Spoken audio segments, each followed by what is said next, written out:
Hey guys, welcome back to another edition of the Detour Live. We've got a monster stage at the Giro, stage number 9. It feels like the Giro's going pretty quick, but it's probably going a bit slower on the ground, doing some actual work throughout the day. I'm joined as always by four-time national road champion Johnny Trevorrow and Team Bike Exchange head DS Matt White. Start off with you, Whitey. How the boys recover from a pretty big stage number 8? Good, mate. It was a pretty intense battle to make the break there. The first 35K was pretty stressful in the crosswinds, and once that break finally stuck, it was a pretty steady day. There was obviously two big battles out there. One for the 7 or 8 guys up the road, and then it was quite conservative run to the line, and it was just all about safety and getting Simon Yates to the line in that front group. So couple of boxes ticked there yesterday. Now moving on to today to a pretty short but pretty intense mountain day. Yeah, looking at there, so there's some decent climbs there. We've got, but it's that finale Cat 1 climb. Would you say this is probably the toughest challenge of the Giro so far, mate? Yeah, definitely. I think that the tricky part of today, we finished on dirt today as well. The last 1.5 kilometers is on dirt. It's a solid day, but I think we're going to see a really aggressive start to the stage, and depends on how out of control that first phase of the race is there with FDJ and what key teams do. It's going to be rude no matter what. But I think today is probably the most challenging stage so far in this year's race. So Johnny? I was going to say, do you reckon a break will try and get up the road? I mean, it's a monster day, but there'll be definitely some guys who want to get up the road. And I don't know that FDJ will be worrying so much about trying to contain it. But the way Ineos have been setting the pace so far in this every mountain stage, they probably will have the pace on early. But do you think a break will get away? Oh, I would expect one will, yeah. I definitely do. And I don't think FDJ will have much say in what goes. As you can see from the profile there is very, very little flat. You are just on a climb, straight down to descent onto another one. And look, there's certain teams that have sort of been marking each other out of breakaways. And I think if the right combination goes again, I can see a break going down the road. And it depends how Ineos want to ride this one. It's I think they're in a good position going into a sprint stage, which is then the rest day, and then obviously everybody knows the big gravel stage after that. So I think they'll be content there that they have been going hard after these finals. So we'll see how it plays out in the early phase of the race there. But we'll be very attentive from kilometre zero to the movement of certain teams today. I'll tell you one team who will be in that break. Androni, because I reckon Gianni Savio, my old boss, would have been really dark on the fact that they didn't make that break for the first time yesterday. Yeah, it was a hard one to get in. It was a hard one. Look, the problem I think that team probably had there is they have got a team of climbers, and actually the break. Everyone was so exhausted after an hour and a half of full gas racing in the crosswinds that the little fellas and you saw the combination of that break yesterday. Yeah. There was some sprinters in there and some guys who normally wouldn't be in a break on a mountain stage, but that was because of the first half of the day. And I think today will be a lot more selective and a lot easier for the climbers to make that selection today. Now, for stage 11, I get the gravel sections. There's 4 of them. They're sort of spread out near the finale. But what is the point of the last 1.5K of gravel? Is this just for the TV cameras, get a bit of dirt on the jersey? What's the point of the last little bit? Jonesy, you've been to Italy plenty of times, mate. It's called drama. Oh, yeah. But really, what sort of drama are you going to get? I mean, punctures? I suppose, yeah. Crashes. Yeah. At least it's up to you. It wouldn't be too bad. I was there a few weeks ago, and I couldn't see the last 1.5 kilometres because it was covered in snow. So we've got people looking at that this morning, but depends what the final product looks like onto how that gravel's going to look in 5 or 6 hours' time. Do they hose it down? Remember they used to hose down the gravel sections if it was getting a bit dusty back in the day? Yeah, but this is like a fire trail in a ski area. So right. I actually don't know. Like I said, we've got people going ahead and giving us that information soon. But like I said, 3 weeks ago, it's a ski area, so it was covered in snow not that long ago. And looking out my window now, we're at 800 now, but there's still a lot of snow around. So I wouldn't be surprised. It seems a little weather of the last couple of weeks that the dirt will be finishing, maybe even snow on either side of it.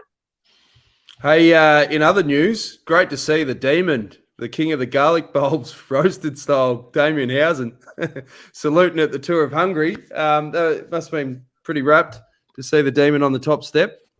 Yeah, mate. He was third there last year he was in the jersey last year, lost the jersey on that climb, and he's made amends for it this year, and he nailed that climb yesterday to the line, and touch wood. The boys have got to defend a 90k circuit race in Budapest this afternoon, and then we'll have our second stage race or third stage race win for the year wrapped up. So it's a big effort from Damo. He got some great support from his teammates, and he finished it off really well. And today's like a real short, intense 90k stage, and I think Caden Groves will be up for that one as well. I watched a bit of it. You'd probably be too busy, Whitey, but I watched a bit of it along highlights package last night. I was impressed with Kevin Colleoni. I don't know much about him, but gee, he did a good job. Yeah, so he's a neo-pro with us, and he was second in the Baby Giro 2 years ago. Really young, talented lad. Has fitted into the team very, very well.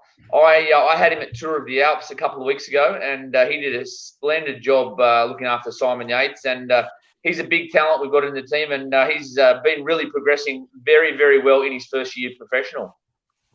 We've got a fan question from David. He says, how's Cam going? Cam Meyer. Yeah, look, I'm not a doctor, but I think we've seen I think Cam's definitely passed the worst of his illness. He looked a lot better yesterday after the stage. In the stage is one thing, but some of those consecutive days in the wet with his illness certainly didn't help him. But I think we've passed the worst with Cam, and he gets through today. We've got a flat day tomorrow, then a rest day, and fingers crossed we can nurse him through the next 48 hours, and he can be back nearly at 100% in a couple of days' time.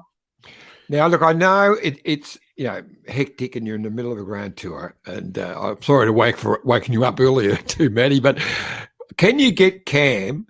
Not today, but maybe on the rest day, just to give Dan a call and just to tell him how to toughen up a little bit. That'd be really, really good. Right? Well, for starters, he gets paid more than me, so that's an incentive. He's at one of the biggest bike races in the world. I'm just doing this bloody virtual podcast. I mean, there's all these other factors you got to weigh up, John. Just Hey, hard enough. What was on the menu last night, Whitey? What region are you in at the moment? Mate, I honestly don't know what region I'm in at the moment. You're in the middle. No seafood. I'm smack. No, there's no seafood. No, I'm smack bang in the middle of Italy, and I think we're finishing today. Basically inland from Rome. Okay. We're not in the Lazio region finishing, but I think around Aquila, around that region. But this sort of part of Italy, we don't go through that often. At the end of the stage, more so. But yesterday was the furthest point we're in Italy, and today we're going direction north, 160k, one direction through the mountains, and beautiful ones they are. And but I don't know what region we're in. But the food last night, as usual, was very good. I had a couple of local dishes, one which like a bit of a stew with lots of beans and a couple of a bit of sausage in there. And it was a real hearty main course, and then the pasta dish. I can't remember what flavor it was, but it was nice. It was a nice one. And the other thing I noticed, which is a bit weird, is normally the rest days fall on a Monday. They're falling both on a Tuesday at the Giro this year. Is that the norm now? No, I think, Jonesy, the organisers are just linking towns, and sometimes it logistically. And traditionally, yeah, we have had our rest days on Mondays, But even the last year or two, there's been the odd Tuesday rest day on the Tour de France. So I think the organisers are just linking the towns, and some places, because we have been in a quite remote part of Italy, it's actually quite it's harder to accommodate the caravan and everyone involved in some regions than others. So we'll be Jonesy, we'll be at the Perugia Park Hotel, the one where we had our little boxing. We had our boxing sparring on the balcony. The one we've stayed at many a time before. That's where we're gonna spend our rest day in Perugia. But it's a bigger city, and it's a lot easier to accommodate everyone around the Giro in bigger towns like that. The best string of hotels was on the coast there when we finished Torino Adriatico, and that time I flooded the room when one of the guys was draining one of the ice baths. He had a bit of hose running into the shower, and I went in for a shower, so I pulled the hose out and didn't realise that it was leaking water. Came back, there was a foot of water. I do remember that because I came back from a walk or a run, and I remember just seeing a bit of a fountain coming off the second story. Story. Mate, you were lucky. Remember, one, you were lucky you didn't ruin all your camera equipment, and two, lucky you didn't electrocute yourself. I know. I remember walking out and my power board was underwater, and I thought that's not good for a number of reasons. But yeah, we dodged a bullet there, and we're alive to tell the tale. So just got to appreciate the wins. Yeah, and actually, that town we were there 48 hours ago. Yeah, right. Was it pumping or it's pretty dead? Look, I think if you guys have seen the footage, the crowds here, we're waiting till we get to the big weekend stages. We'll find out today, but maybe not today is a good example because we are in a quite isolated part of Italy. But through the towns and the start and finish areas, it's pretty much been Giro as normal, just with people with masks on. So I think, like we discussed at the start of the race, people here in Europe are over being locked down. They're over not being able to go watch sporting events. And unlike stadium sports, which are still restricted here, the Giro's free. It's on the roads. It's close to them. They love it. They think it's their race. The Italians have a big passion for their race, the Giro, and they're coming out in droves to watch us. Just slipping back to today's stage because, it is a monster. Have you got any special plan, or is it just keep up the front and keep out of trouble? I certainly do have a plan, but I am aware that other people do watch this podcast, Johnny. Why do you throw a decoy out? I will not be giving it out. Why don't you just make one up and just say, we're going to light it up on the third climb, or... I don't know. I know that Jerry's listening live tonight, so I just wanted to give him a little bit of an up, but I'm sure he'll call you himself and get all the update. I've been very impressed with Nick Schultz. I'm a big fan of Nick. He's come through the hard way, not through the normal Australian Institute of Sport and all that sort of stuff. He was raced as an amateur, and I remember he had a little stint with Green Edges Stagiaire, didn't quite get in at that time. Went to Spain, rode with a small team, rode the Vueltas, and then suddenly he just kept improving. And I really like the way he's stepped up this year. And he's been, doing a great job as last man standing for Simon so far in this Giro. So what's been the big impetus for Nick for the big step up in this last 12 months? I just think people develop at different speeds, John. I think he's just been improving gradually over the last few years. He's like I said, he won a stage at Tour de l'Avenir when he was an amateur. He's always had class, and when we stagiaired him, we just didn't have room to take him that year. But we'd seen what he'd done that year. We wanted to give him an opportunity to impress and get a contract, but he came under into the team as a stagiaire, knowing that he wasn't going to get a contract. But we said, look, let's stay in touch. And we did. He did 2 years at Casuarral, gained some great experience there. And then after he finished his first contract, we brought him on board here. And he's, to me, what's the impetus? I just think it's been time. I think he's just matured, and he's gained a lot of confidence, and that confidence has been snowballing. And I think what gave him a big boost was the effort that he showed. He was able to do in Tour of the Alps, especially, and And when we saw the level that he was at Tour of the Alps, he was always coming to the Giro for the last 2 or 3 months, but we can now use him in a role that maybe we wouldn't have expected 12 months ago, and that's a really good bonus for the organisation. Yeah, impressive. Now, you were saying that other teams or whoever watch, Rob Hatch, the Eurosport commentator, was spewing because he said, "Here was me hoping to get that plan and give it out." So can you give Eurosport any nuggets they can use for the commentary today, mate? Nope. Donuts. All right, mate. Well, we better let you go. You got to head off to the start and get it all sorted. So wish you all the best today. It's definitely going to be a spectacular finish there with the gravel, mate. Looking forward to it. Oh, mate. No, I'll try not to wake you up tomorrow. Johnny. No messages before 7 would be appreciated there, mate. That'd be good. Yeah. No, if you can come on the show earlier, it helps us out, mate. So 4, 5 in the morning. Johnny will just ping you. Well, you know, Jonesy, that I am an early riser, and when I saw Johnny's message there at 5:47, I just rolled over there and tried to go back to sleep there, and then Johnny, when he re-messaged me at 7, I hadn't responded. I was getting ready to go for a run, mate. So I had a bit of a busy morning this morning. That's my fault because I wanted to go out and have a few beers with my mates for dinner. I said, "Hey, do you reckon Waddy could go on early?" And Waddy goes, and if he goes, "Yeah, he's up at Asparras fart," I'll message him. I didn't know it was that early. So that's my bad. Sorry, mate. And just remember, guys, the time zone hasn't changed. Okay. The time zone hasn't changed.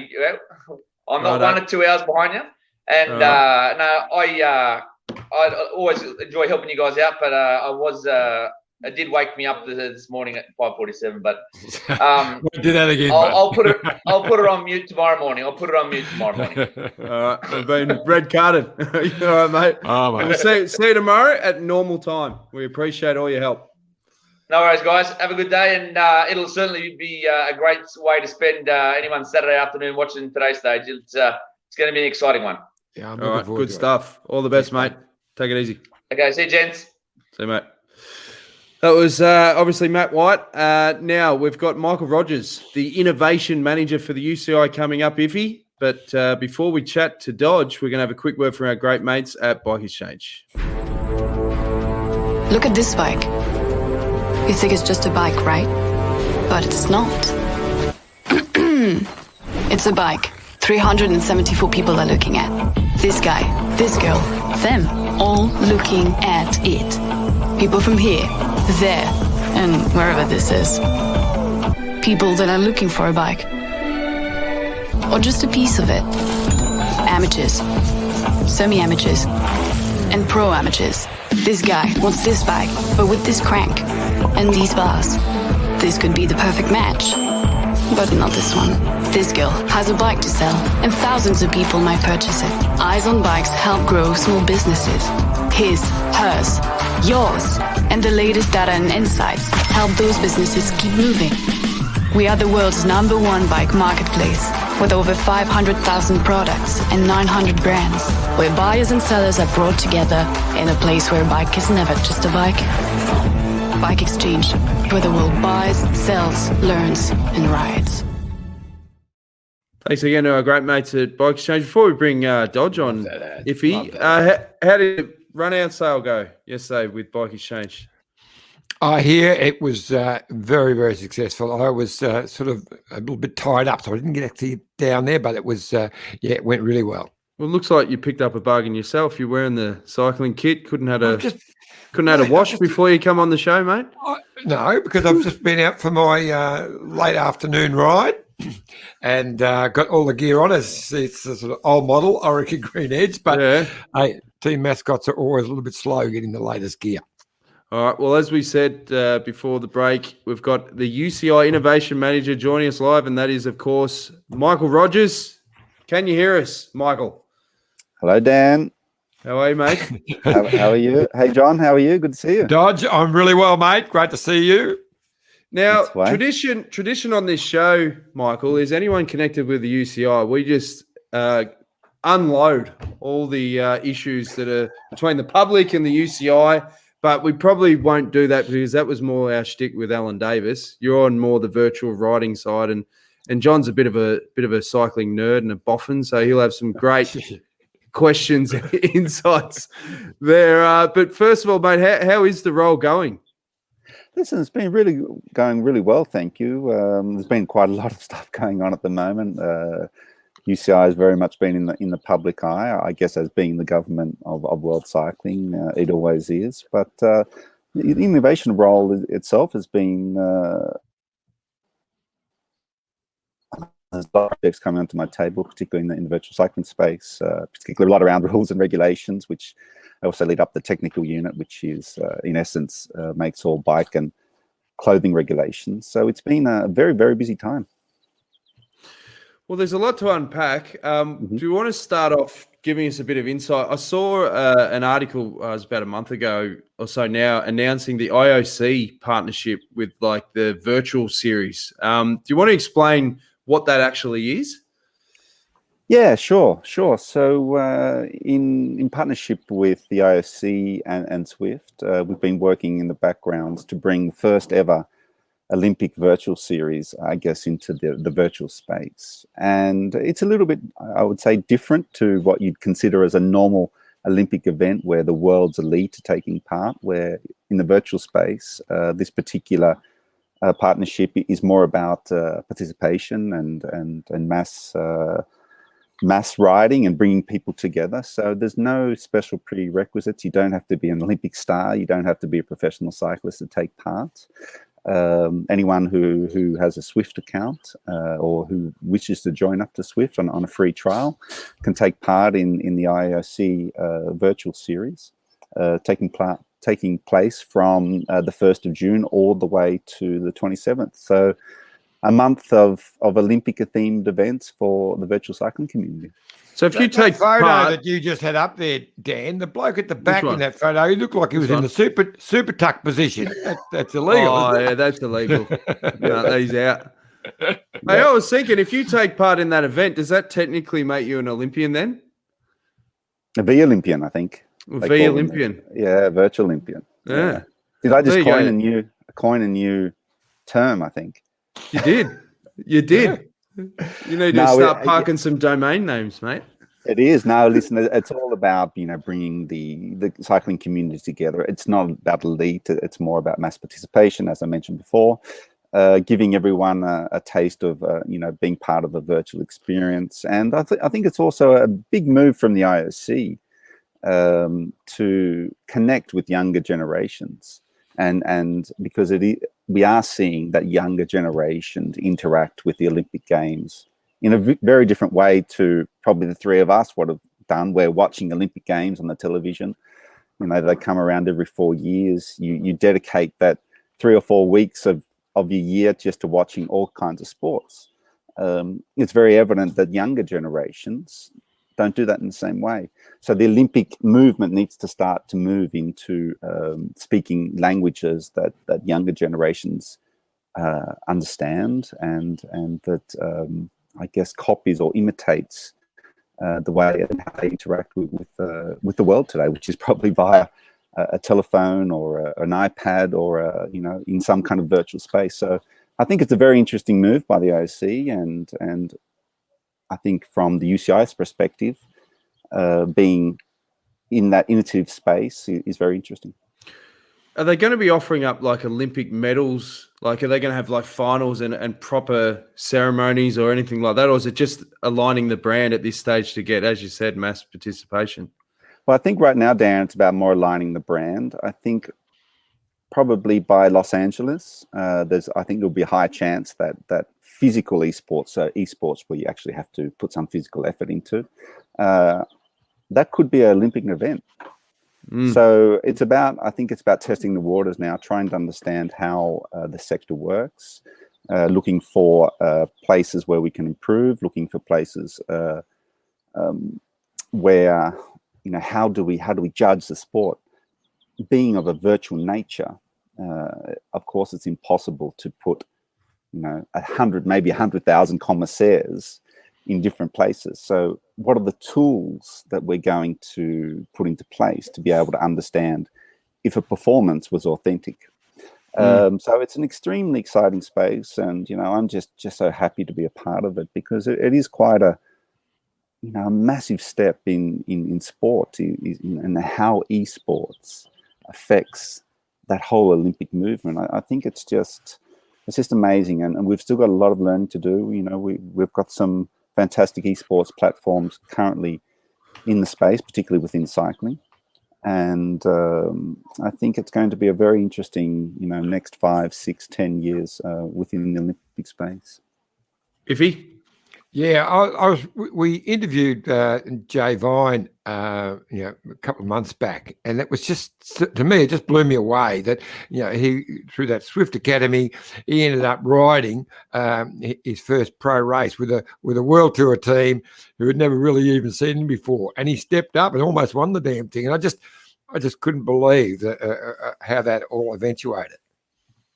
Well, I think you've hit a really interesting point there, because let's step back 10 years, John, or maybe even 20 years, in the Australian cycling scene. The path that I took, which was go to the Australian Institute of Sport under Shane Bannon, Brian Stevens, through that whole progression of, let's say, a government public funded sporting program,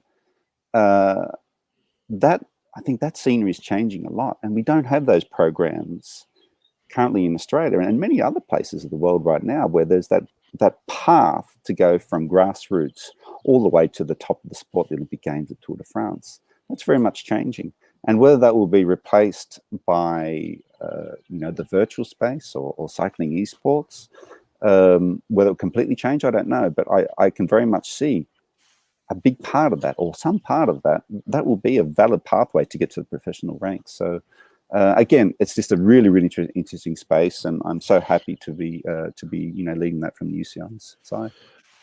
I don't obviously ride, but all I know of is Zwift, really, in terms of these like platforms. But how many are in that virtual space? It seems like, given that it is growing so quick, there's going to be competitors. And how, as the UCI, do you sort of start regulating that side of things? Well, we've got probably 5 really big players right now. So you have Road Grand Tours. Obviously, Swift is the biggest, but you have some really interesting platforms coming up with Road Grand Tours, or RGT. We've got Be Cool. We've got Ruvi. We've got another couple coming out. We've got Whoosh coming out of United Arab Emirates. So you have got a couple of players there, very innovative. They're coming up with different ideas, different ways of different race formats. It's a really interesting space, and I don't know which one is going to win over the longer run. But I'm really happy there's those 4 or 5 players in the game, all having different perspectives of how the virtual space should be. Dan, to answer your question about how does the UCI regulate that, that takes a whole new set of regulations, a whole new set of rules to be able to do that. And one of the things we're working very hard on right now behind the scenes is a homologation process of all the home trainer devices. Right now you have 5 or 6, 7 different brands, home trainer brands, all measuring power in a different way. And so what the UCI's goal is to bring in some kind of certification process that would ensure that power measurement from one brand to the next is very much the same, or it's very in a close range between each other. Because what happens in the esports space is what determines velocity or speed in the virtual space. Okay, so that's the amount of power you're pushing on the pedals. It's about your body weight, your physical body weight in the real world. Those are factors or variables that determine your speed in the virtual world. Okay, so to give you an example, if I lie about my weight to type into the computer software that I weigh 30 kilograms, but I really weigh 80, then of course you're going to have a 50 kilogram advantage, and you're going to go a lot faster for the same amount of Dan would power. be no good. Dan lies about his weight all the time, so he'd be no good. I was going to say I lied about my weight once, but it was for skydiving, and they busted me. They made me get on the scales anyway. Had to pay $20 US fat tax. But what does that mean in skydiving? the more you weigh, the bigger parachute you have to put on. I don't know what it was, but if you're over 200 pounds, you had to pay $2 per pound you're over. And this is 10 years ago, and I was 220, so I was pushing 100 kegs. Yeah. So I had to pay 40 US fat tax. So I don't know. It's not bungee jumping. Very dangerous to put your weight down when you're jumping out of a plane, mate. I wouldn't have done that. But sorry to interrupt there, Dodge. You were just listen. There's one thing I can guarantee: $40. the UCI will never put a fat tax on. Okay, perfect. Perfect. You're saying as well though with innovation with technology. There is one photo that you sent through, and that was of Garner's TT bike. And is there a big development now with 3D printing with components? Yeah, there is, Dan. That's a really good question.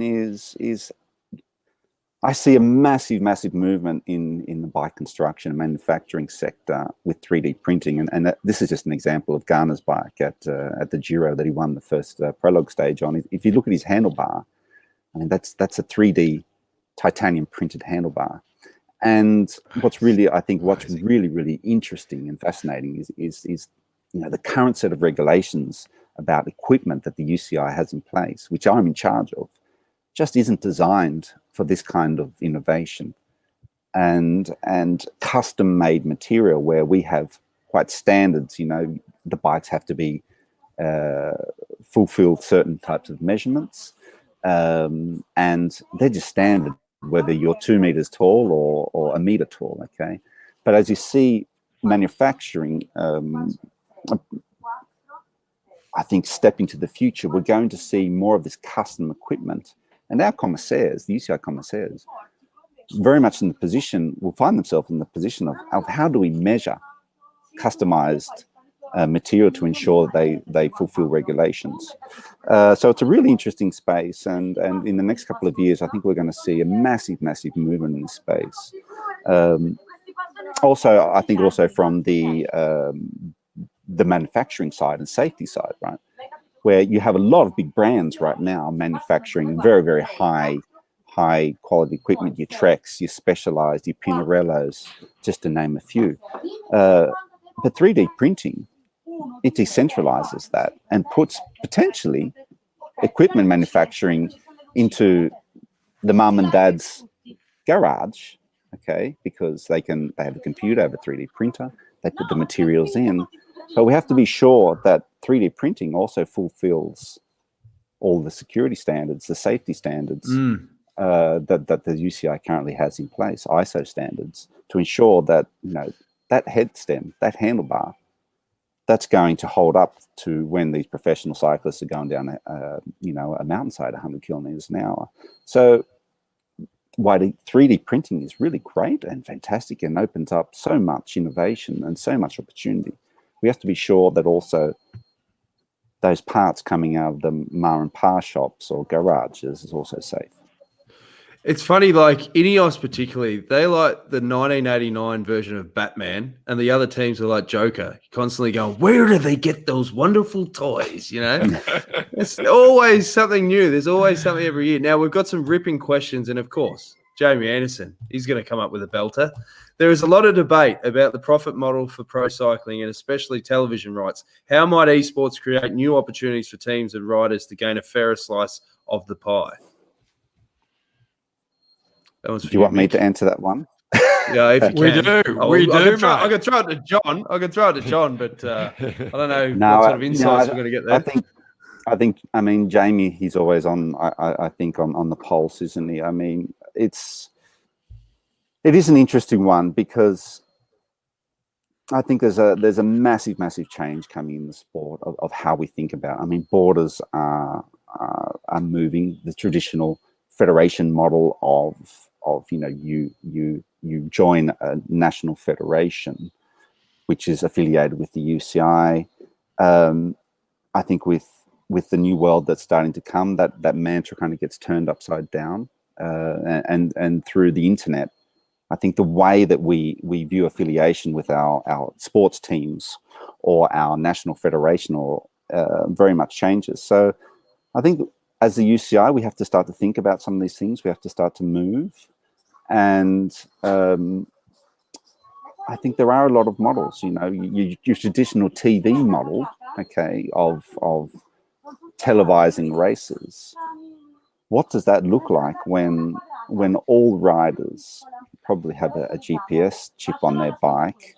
They have all the data coming from sensors being potentially televised, or like I say, the data from those sensors is being put straight to an Amazon server, AWS server, and you can track riders over the internet. Potentially, each rider has a camera on their bike, and those images are being televised live on YouTube. I mean, what does that world look like? And those are some of the thoughts we're starting to have now at the UCI, and how do we move towards that space to, in essence, be able to decentralize again, I think, how the sport of cycling is viewed all around the world.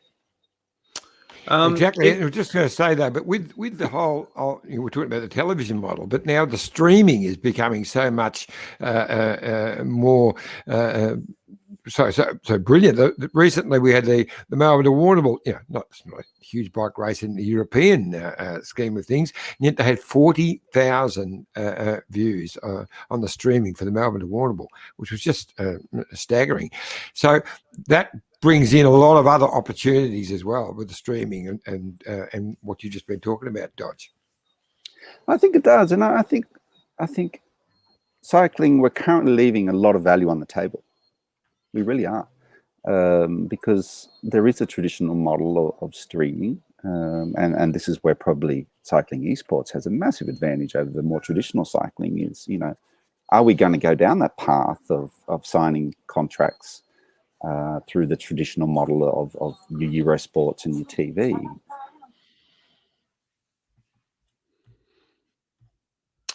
Just having a bit of a tech issue there. I think when I go to full screen, it conks out. Oh, well, he looks deep in thought. Do we go straight for the model of... Sorry, mate. We're just having a few little issues with the... Yeah, no, we've got you. It's come back. You there? Am I back? Yep. You're back. Sorry, mate. All right, sorry. All right. Yeah, I don't know how much you heard, but I was talking about, particularly esports. Does the traditional TV model of cycling fit with esports, or do they go towards the streaming model, towards YouTube's and your various other platforms, and the whole advertising model that's probably attached to that whole streaming model? You see the ads that you're interested in, and I mean, we can go into down to a deep rabbit hole on that one, but just some thoughts. I think the biggest issue, and I've been saying it since 2015, you only have to look at how the NBA do it or the NFL, and the issue is it all comes under the one banner. And the way that those sports do it is they have like a season pass, and all the games come under that, and then that way it's all controlled, and then they can distribute. But obviously with cycling, with all the different, your ASOs, your RCSs, your Flanders groups, they're all sort of fighting for their own races, and it's not under one banner. It's not unified. But with esports, I suppose moving forward is that needs to be captured. That needs to be captured under one sort of banner, so that if there is a revenue share, you're not going to have the same issues down the track. Because if an ASO go, all right, well, the big virtual race is the virtual Tour de France, well, they own that. And then we get back to the same issues, and teams or whoever go, well, we want to cut of that. No, we can't give you a cut of that because we've built this up, and around we go again. But if it's started at the beginning in the right way under one banner, well, then you have an opportunity to distribute, because it's all coming through one filter, one channel. Once it splits up, that's when it becomes a real headache. But what we're seeing through things like GCN and Eurosport, that's a big innovation, because for a lot of the consumers, that's the first time that you can have a product that all the races throughout the year in the one spot. That's what cycling been starving for. But in terms of distribution back to the teams, I think there's big opportunities with blockchain. I mean, that's a whole other different question. Thank you, Dan. I wasn't going to mention it because I think it's huge. I think it's a huge movement that we need to jump on that train, because blockchain, for me, we have a massive potential there cycling, but we need to move. Let's chat off air, because I know people that know very smart people in Singapore, and we might not have to do podcasts anymore. We might be able to just sit back on a bank of coin, mate. How come, Dan, you haven't released a Dan coin yet, or what about an Iffy coin? Iffy coin. Yeah. Well, it's the same. Yeah. Iffy, Dodge coin. There's already a Dodge coin. Dodgy coin, Iffy coin. Yeah. But a couple of the other regulations we want to talk to you about while we've got you here is obviously the super tuck's been a big talking point. And recently, we had the incident with Team Bike Exchange car, and they were going to collect a jersey out of the UCI, the Commissaire's car. And a lot of people are saying, well, if there wasn't even that regulation, they wouldn't even been in that situation. I mean, how's the feedback been on a lot of these regulations recently, as we said, with the super tuck, the biddens, all that sort of stuff? Well, I think the conversation to date to me has been very much focused on the performance side. Okay, so the professional cycling element, and that's where the press is, that's where the emotion is, that's where we love to turn on the TV and we love to watch these races. So to me, the conversation has been very much about that performance, and I understand that. I mean, that was the world that I was a part of up until 5 or 6 years ago, focused on performance. When you go back and get a bunch of biddens from the team car, you put 10 into your jersey, one drops out of the back of your shirt, there's a commissaire there, almost there as if he's going to find you. So that's what the riders are concerned about. And I had dozens of riders call me, when the rule first came out and was first implemented, and the first few people were disqualified. And they were all saying, Michael, what are we going to do? Because during summer, the Tour de France, we go back, we put 10 biddens down our jersey, and we offload, one drops out, and there the commissaries define us. But I think there's also another thing to consider here is that from the UCI's perspective, there's a lot more things to think about against the parenthesis of the professional cycling side and the performance side. There's a lot of other stakeholders that the UCI has to deal with, and which I don't think has been discussed so far. And I think which is a very valid point that list of not countries but cities or particular mayors, okay, that are saying, well, I don't really care about your performance.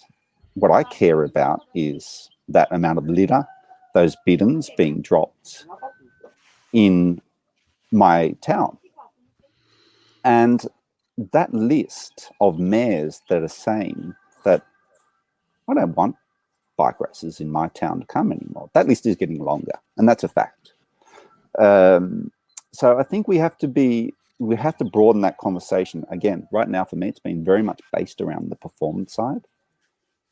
But now that I've been in the UCI and starting to understand how it works, those are also conversations that are going on in the background about, well, let's just be mindful of that footprint or that the footprint that professional cycling has, particularly in Europe, of the litter,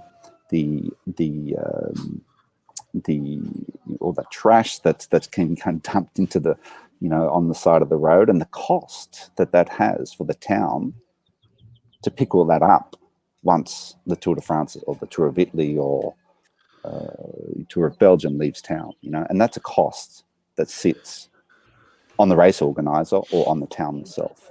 Yeah. You know what it reminds me of? Remember at AFL Grand Finals when they used to let the helium balloons go? And it was just what we did. And then they'd end up in a paddock bloody 600 Ks away and cows would be choking on them. Everyone's going, well, we can't do that anymore because the environmental impact. I mean, I suppose people have got to start thinking about it because you just naturally don't think about, as you said, the towns having issues with it. You just assume sense of entitlement. It's the Giro or it's the big races. they should be able to go through anywhere. But yeah, if there's a problem I with think it. the bidons, drink bottles, I think should be classified slightly different to the normal rubbish. I agree 100% on the rubbish being thrown out in anywhere along the road, and litter spots works really well.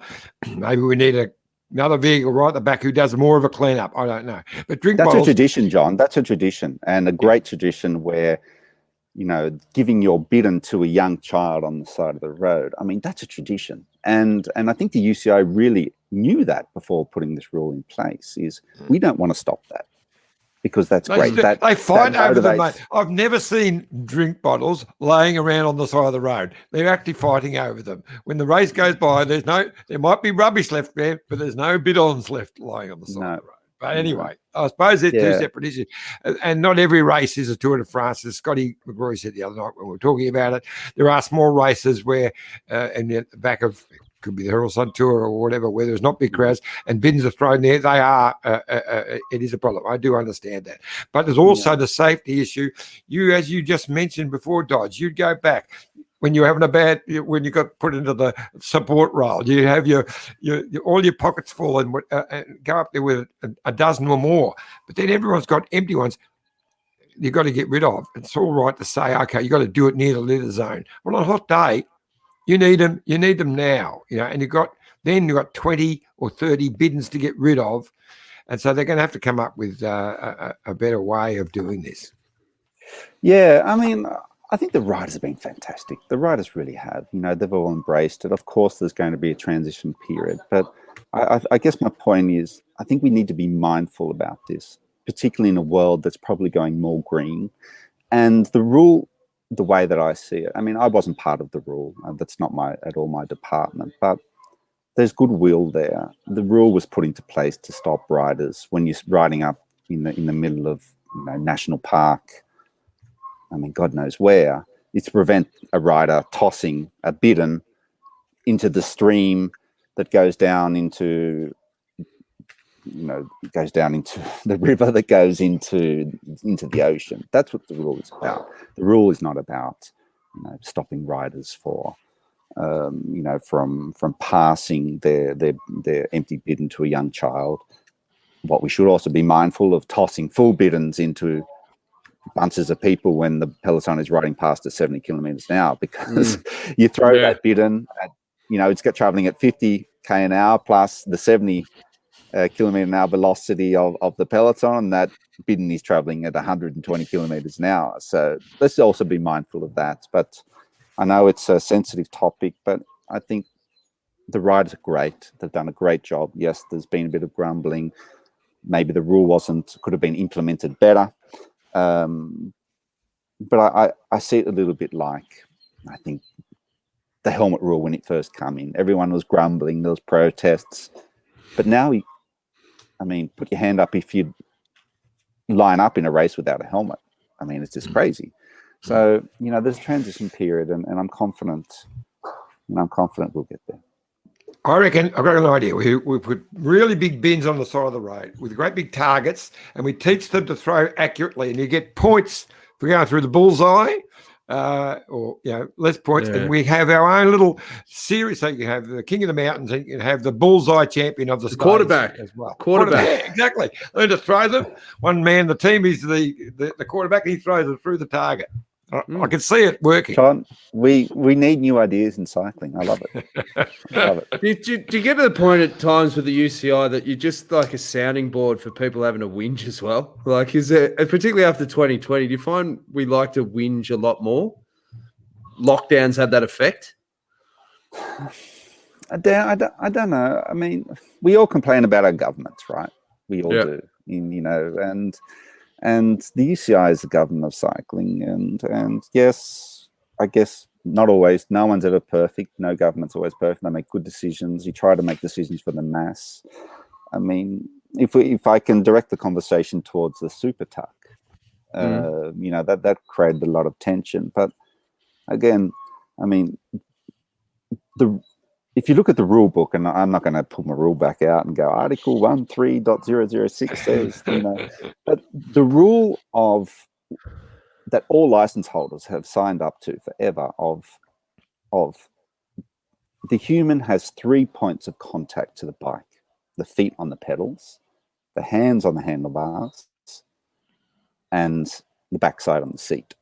That's been in the rule book for ever since you were riding Iffy. I mean, that's been there forever.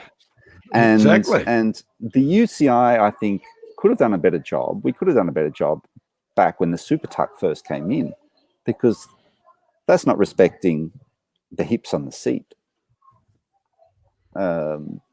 So that's putting hips on the seat tube, on the top tube and pedaling. I mean, that's really dangerous.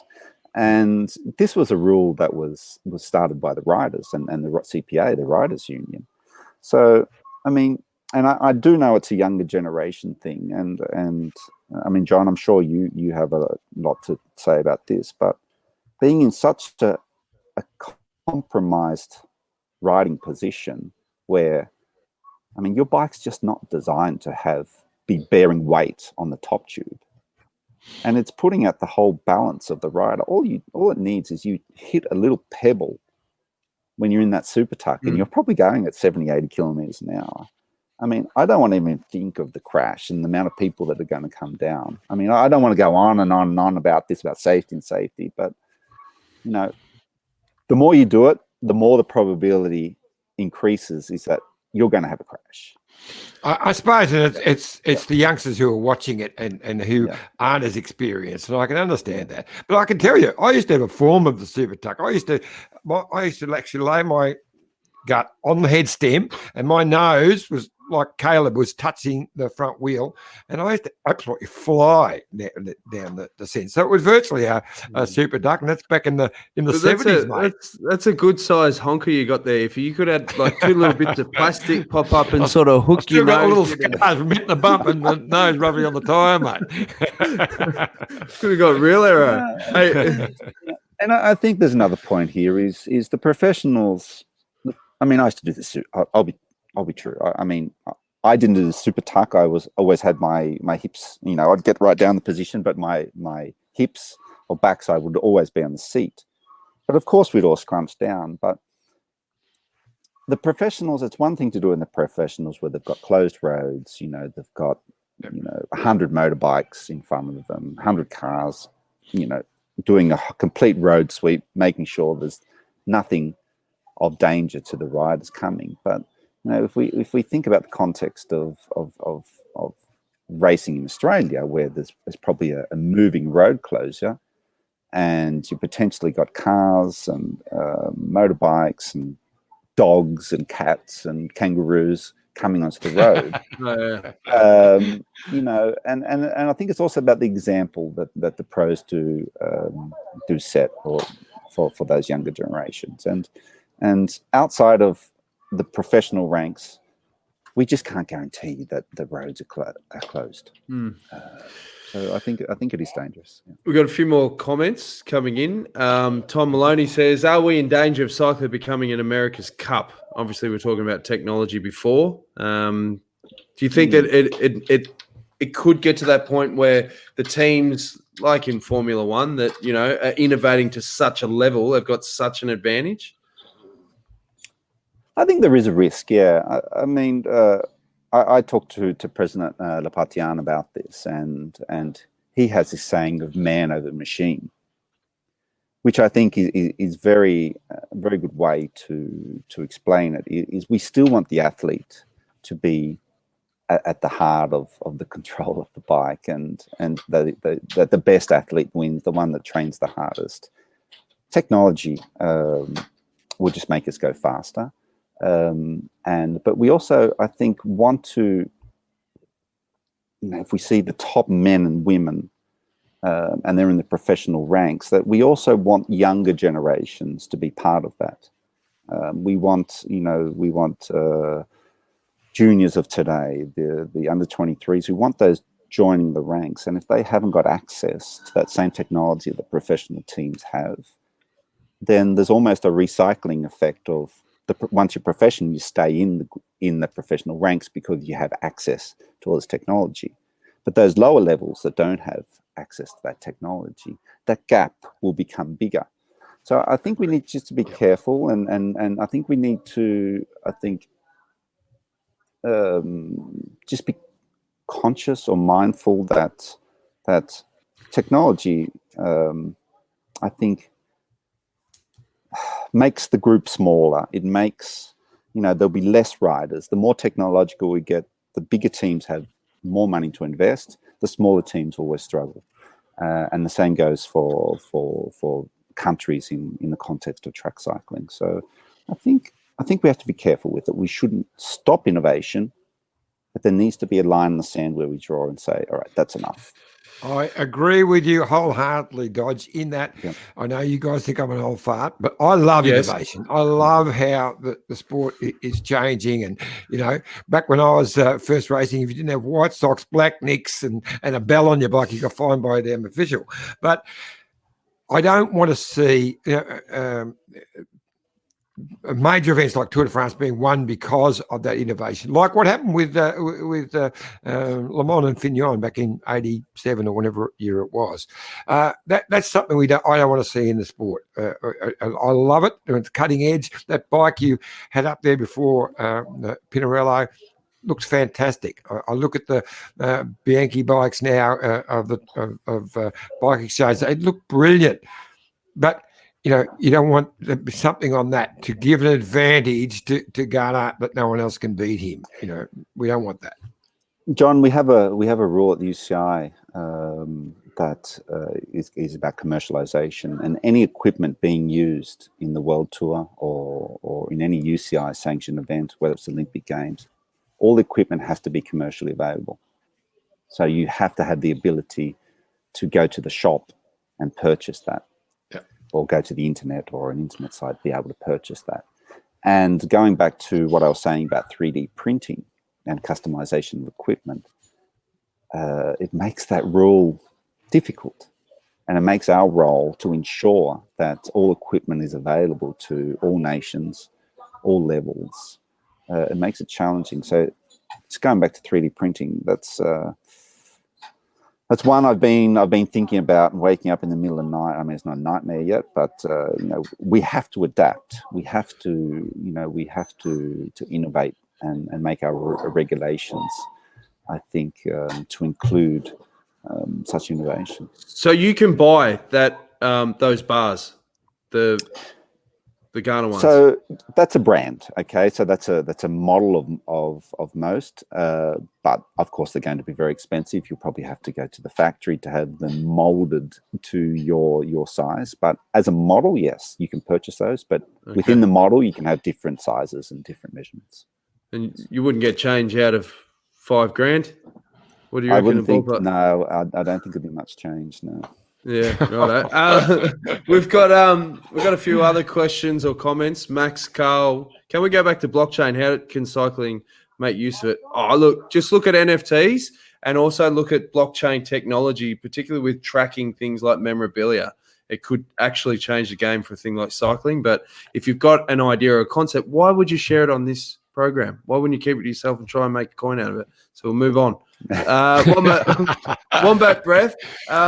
He's just straight from the hip here, Dodge. He says, yawn. The Pro Peloton, including Velon, UCI, etc., have been talking about GPS and rider data being available to viewers for years.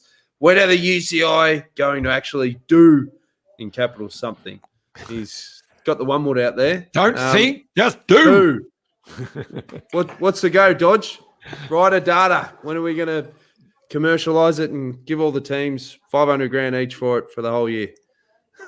Well, I think there's a couple of things here. I think, all right, how can I say this? What happens to that data? All right, today, if you're riding for Team Ineos, okay, so you have that data, okay, that's being streamed, that's being used, it's being televised. Then you go to Bike Exchange, or maybe the other way around. You start with Bike Exchange and you go to Ineos. All right. So who owns that data? Who does that sit with? So that's one of the complexities of that we're trying to think about. And I think the rider probably should own that data. But that's not the case right now. So there's a few things to think about, and it is complex. It is complex, and how is that under GDPR, which is the European data laws? How does that sit? So I think it's rather complex. Of course, we create a model. I think that where everyone can benefit from the use of data or the monetization of data. But it seems right now we haven't been able to find a formula that works for everyone. And I mean, the UCI isn't the only stakeholder that's taking decision on there. We've got teams, we've got athletes, we've got in the case of Velon, we've also got another stakeholder there. And how does all that potential revenue get distributed? So it's not easy. It's complex. You've also got race organisers in the middle there, so it's a very, very complex. If it was simple, I think it would have already been resolved. But we need to work on it. We do. We've got another comment. Peter says, what about each team had a moto that carries bottles and each team takes it in turns to ride through the bunch to service their riders? Not sure. Oof. More motos around bunches, and if you've got 18 teams. I think the growth of the amount of motorbikes in the last 10, 15 years has just exponentially risen. And to introduce even more vehicles into the convoy, I would be cautious about. That's not what the riders are asking. The riders are asking to reduce the amount of motos and vehicles in the convoy. We've got another comment. Sheila Richards says, Seem UCI contradicts itself. Riders out of the saddle on climbs, butts and not on seat, but not 3 points of contact. I think the speed's a bit of a difference there going up as opposed to on a D. Yeah.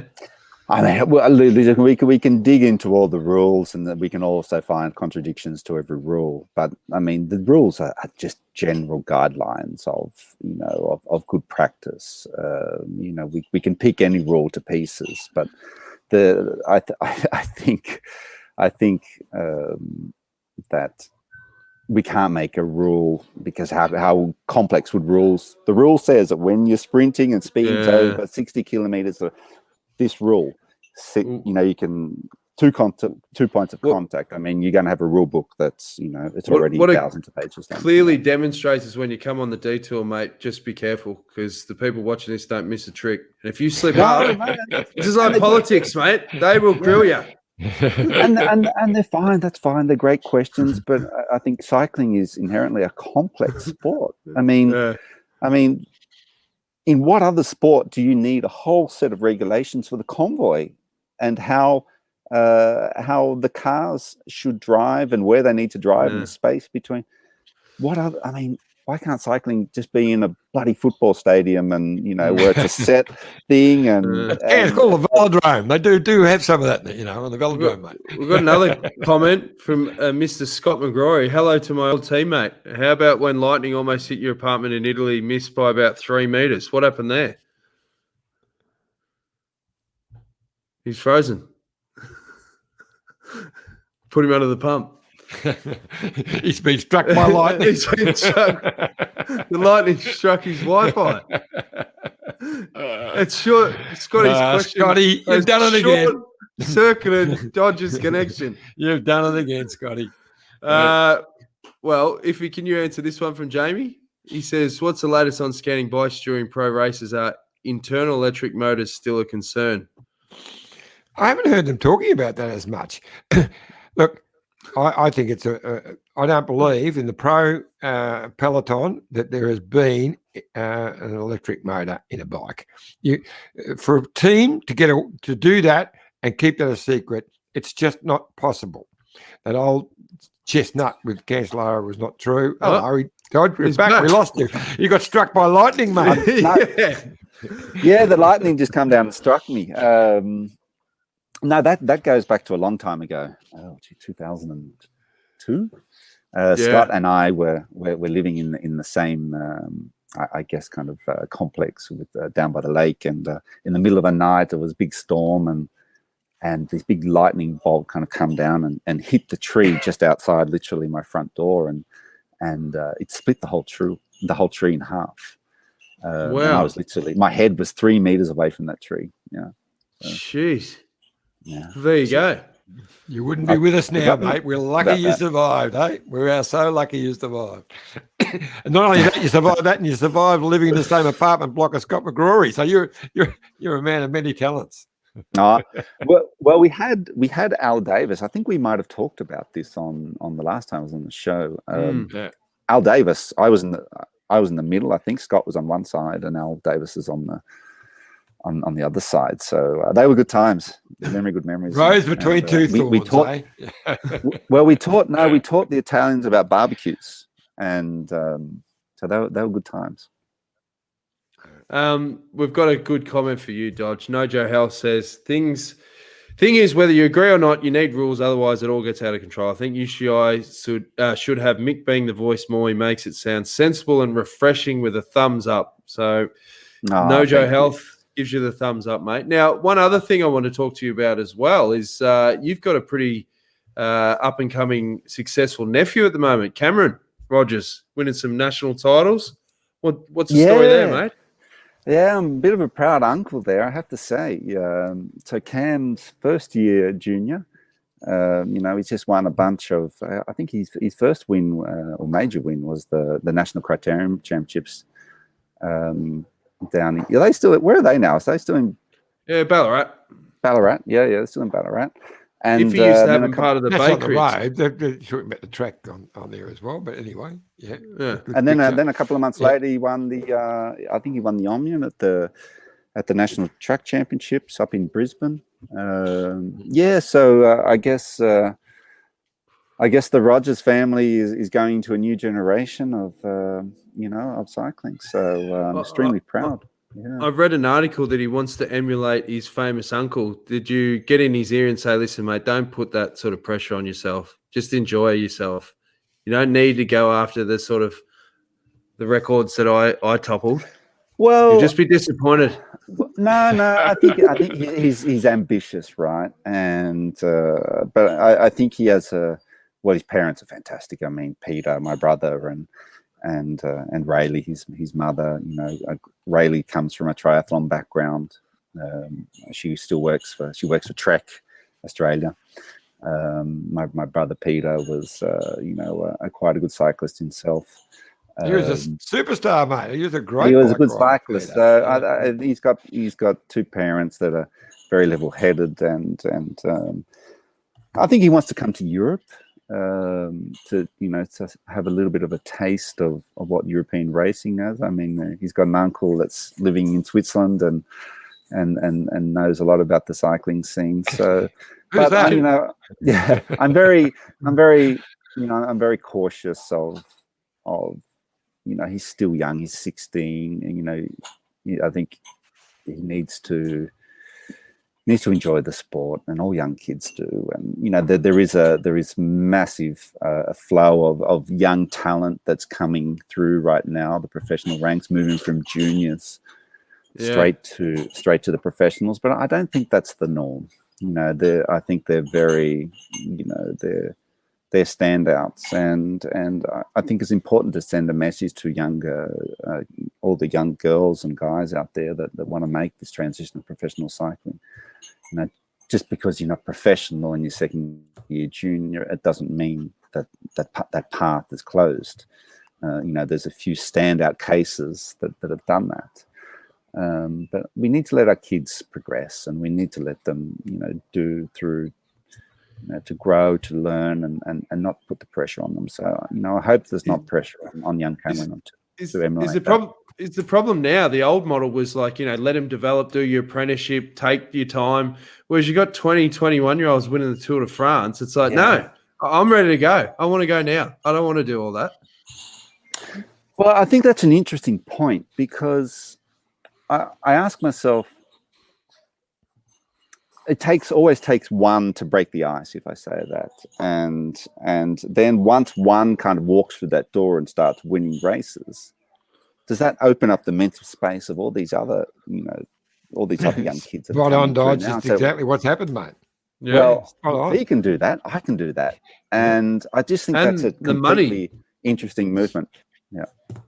it's inflated the prices of young talent, particularly the ones that are looking at data and going, wow, I've looked at his numbers and he's off the charts. So they're getting massive contracts before they've actually won big races. And that's just because of, if they get them early, get them on a 3 or 4 year deal, that's it. Yeah, well, I think for young kids, my advice would be to reach out to the people that Australia's great for this. We have a lot of wise heads in Australia in cycling, and I think for young generations, it's just really important not to go for the money. There's a good path to do, and the money is interesting, but there becomes a point in your career where probably money is not only the important thing, and I think it's the core principles that get you through. So, and for me, a core principle is good development, and I advise any young rider not just to chase the money. It's all about, if you want a long career, that is, it's about your principles, and it's about doing the hard work and being with the right people. Last of the comments or questions before we wrap up with the Giro. Jamie Anderson again. To what extent does being an accomplished former pro and world champion in your own right help you with your UCI role? Well, I think I see a lot, particularly on the equipment side.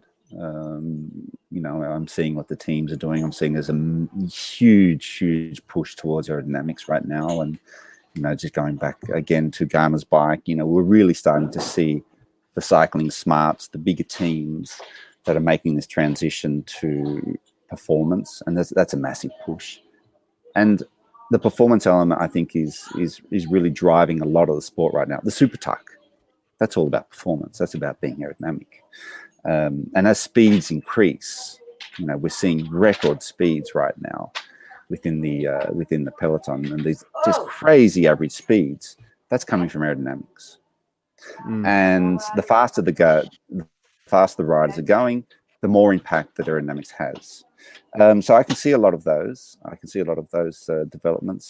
But I also think that I'm still relatively in touch with the sport and what the pro riders are doing. But that's probably that window of opportunity. The longer that I stay out of the sport, I think the more it closes. So I think I have a good position. I'm understanding, I guess. I think the administration of the sport. I'm not so good on the politics of the sport, but I think I have an okay balance to be able to draw a picture of what's going to, or what are the trends and where we're going in the future. Good stuff, mate. We're definitely smarter than me. I'm going to throw something in, because I've just had my darling wife just held her 5 fingers up. I don't know what she exactly means, but we're going to an art gallery tonight. It's Roan, this amazing street artist, and you had to book to get in the final night of this amazing exhibition. And we've got to be there in half an hour.